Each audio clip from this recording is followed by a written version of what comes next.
19h45, merci d'écouter Europe 1, service gagnant avec Cédric Pioline et cette première finale simple chez les seniors avant la finale masculine demain. C'était la finale féminine. C'est la tenante du titre, Cédric Pioline, qui s'est imposée. Il y a Swiatek, mais ça n'a pas été une longue promenade, une longue partie de plaisir pour elle. Bonsoir Cédric. Bonsoir Axel, oui, quelle belle finale. Franchement, quelle belle finale. On a eu extrêmement peur, évidemment, à 6-2, 3-0 en faveur de la Polonaise. Et puis, petit à petit, son adversaire a grignoté son retard. Une fin de deuxième set vraiment à haute tension. Et puis, un troisième assez dingue avec un certain nombre d'échanges de breaks avant que la Tchèque craque en fait, hein. Et d'ailleurs la balle de match est assez représentative malheureusement avec cette double faute. Ouais, double faute au service pour Mourova. Le score donc 6-2 dans la première manche pour Iga Swiatek, 6 jeux à 4 dans la deuxième manche pour 7 jeux à 5 pardon, 7-5 dans la deuxième manche pour Mourova et puis 6-4 dans l'ultime manche pour la Polonaise qui remporte donc Roland-Garros. Et sur les cours, on a entendu une mazurka, c'est l'hymne polonais. Je vous propose, c'était il y a une heure, de vous replonger dans l'ambiance.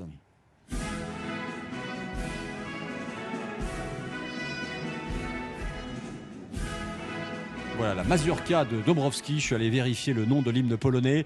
C'est la troisième fois qu'il retentit ici à Roland-Garros en 4 ans. Elle le dit, hein, Iga Swiatek, c'est vraiment sa surface préférée, l'ocre. C'est effectivement la troisième fois, mais je ne pense pas que ça soit la dernière, parce qu'elle est toute jeune, elle est vraiment un cran au-dessus de quasiment toutes les autres, et encore plus sur terre battue. Elle a bien raison de dire que c'est sa surface préférée, parce que c'est là où son jeu, naturellement, s'exprime le mieux, avec cette vitesse, cette puissance, et puis ce lift aussi qu'elle met dans la balle, et ça colle vraiment parfaitement aux conditions de la terre battue et de Roland-Garros. Ouais, et elle a rendu hommage notamment à sa famille qui était présente, et je vous propose d'écouter ces quelques phrases en polonais. Une camarade polonaise m'a fait la traduction, je vous la donnerai juste après. Écoutez Iga Swiatek sur le court. I ogromne podziękowania dla mojego taty. Bez niego by mnie tu nie było. Bez dwóch zdań.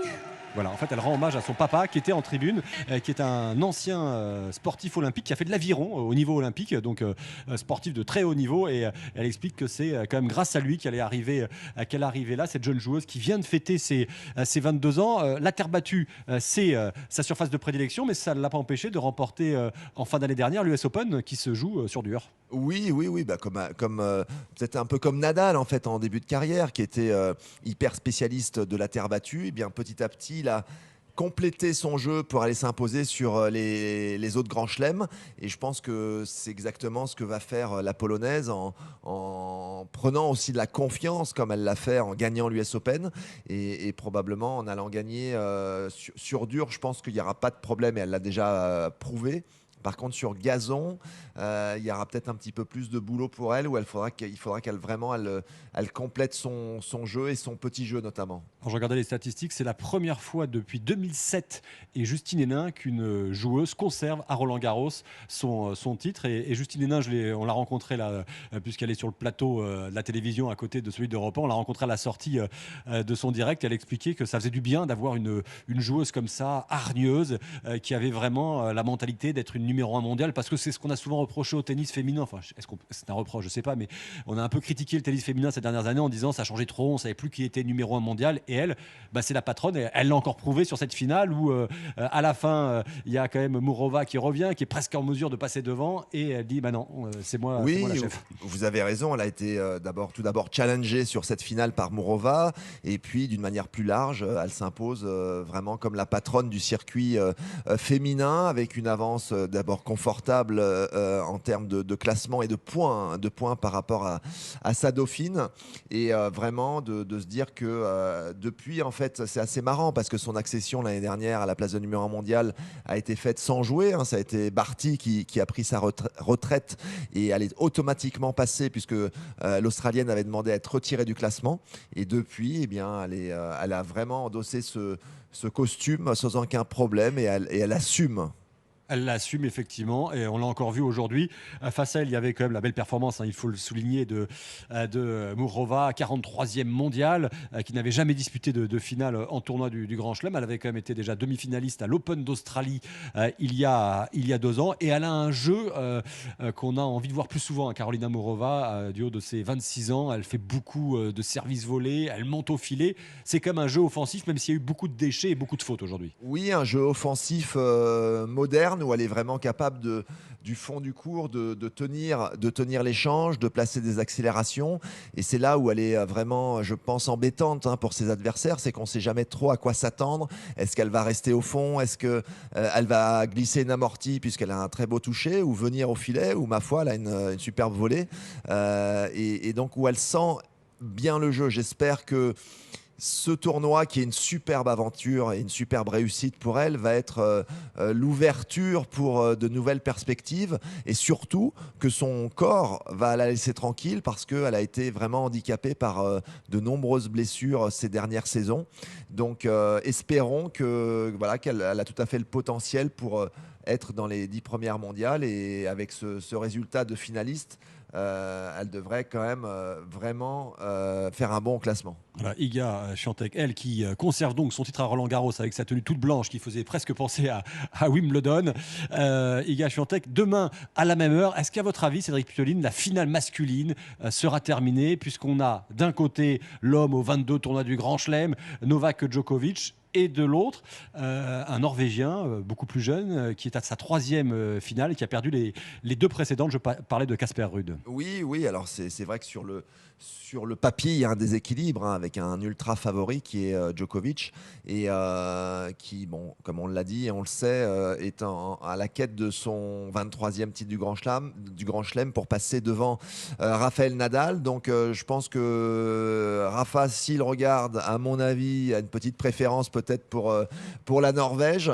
Mais en tout cas, j'espère que ça fera un beau match et que Ruud pourra vraiment aller titiller le Serbe, voir l'emporter et ouvrir son compteur, parce que trois finales de Grand Chelem en un an, et de rééditer cette performance ici à Roland-Garros comme l'année dernière, c'est déjà un sacré parcours. Ouais, finale, c'était la première, c'était l'année dernière face à Nadal, ici même à Roland-Garros. Il avait eu vraiment du mal à exister. Ensuite, il a perdu en finale de l'US Open face à Alcaraz, qui lui a été sorti hier par Novak Djokovic en demi-finale, et ça s'est confirmé, hein. C'est bien des crampes. Il a expliqué que la tension nerveuse était si importante que ça lui a provoqué des crampes. C'est pas la seule raison, mais ça a participé. Ouais, des crampes générales, il y en avait dans les jambes, dans les bras, a expliqué Alcaraz à la fin du match. Je voudrais maintenant qu'on écoute Amélie Mauresmo, la directrice générale de Roland-Garros. Elle est venue voir la presse là, juste après la victoire de Świątek en finale. Colin Abgral a recueilli sa réaction. Amélie Mauresmo, qui évoque la finale de demain entre Ruud et Djokovic. Écoutez-la. C'est compliqué de savoir un petit peu ce qui va se passer. Tennistiquement, on sait que ce sont deux joueurs très solides du fond qui vont nous proposer un combat, je pense, assez intense, combat physique également probablement. Après, moi, je vais être très intéressée de voir mentalement des deux côtés comment ça se passe, comment ça joue, comment les deux abordent le match dès le début. On a vu Novak hier aborder sa demi-finale, prendre à la gorge vraiment son adversaire, élever son niveau de jeu dès les tout premiers points, les tout premiers jeux du match. Donc ça, voilà, plein de signaux qu'on va détecter au fur et à mesure. C'est ça la beauté de ce genre de match, c'est que on peut tous s'imaginer ce qui va se passer, mais en réalité, ce qui est hyper intéressant, c'est d'être le témoin de tout ça, et on le sera tous demain. Donc c'est cool. Voilà, Amélie Mauresmo, la directrice du tournoi de Roland-Garros. Merci pour la précision, non pas directrice générale. Merci pour la précision, Cédric Pitoline. L'analyse d'Amélie Mauresmo, tout le monde la partage. On se dit, ça va être une belle fête demain. Et même si ça peut-être aussi aller très rapidement en faveur d'un Serbe. Oui, alors c'est vrai que sur le papier, on se dit qu'est-ce que le Norvégien a dans son jeu qui va pouvoir perturber Novak Djokovic, probablement. Encore une fois, sur le papier, pas suffisamment d'armes pour mettre le doute. Mais n'oublions pas que De son côté, Novak aura probablement une pression, la pression de bien faire, la pression de gagner, la pression de passer à 23, de s'imposer à nouveau ici. Donc on ne sait jamais ce qui peut se passer. En tout cas, j'espère vraiment pour le Norvégien qu'il va bien démarrer, essayer de prendre le premier set, vraiment rentrer dans ce match, parce que si mes calculs sont bons, il n'a pas gagné un set encore contre Novak Si, Djokovic. un seul set. Il a pris Oui, un seul 4 matchs, 4 défaites, Voilà, un seul set gagné. un set en 4 rencontres, c'est pas fait pour vous mettre en confiance avant une finale de Grand Chelem. Et la pression, ils en parlent tous les deux. D'un côté, Ruud dit bah, moi, la pression, non, je veux pas me dire que je vais jouer pour gagner, je vais jouer, déjà profiter du moment et on va essayer d'évacuer cette pression. Quant à Djokovic, il dit bah, la pression, moi je vis avec, ça fait partie de son ça a du charme. Son quotidien. Son quotidien. Et il n'est pas en train de penser à marquer l'histoire. Il dit tout simplement bah, l'idée, avant de penser au 23, c'est de gagner le match qui m'attend. Allez, si je devais vous demander, c'est pas évident et c'est un peu vachard de ma part, mais un petit pronostic, vous diriez victoire en 3-7 de Djokovic ou de la résistance pour Casper Ruud? J'ai envie de penser qu'il va y avoir un match et de la résistance, donc je dirais 4-7 pour Djokovic. Eh bien, on verra ça demain, on en reparlera, c'est enregistré. Merci Cédric Pioline, vous restez parce que dans un instant, vous serez avec Lionel Rousseau pour Europe 1 Sport. Merci beaucoup d'écouter Europe 1, il est 19h56.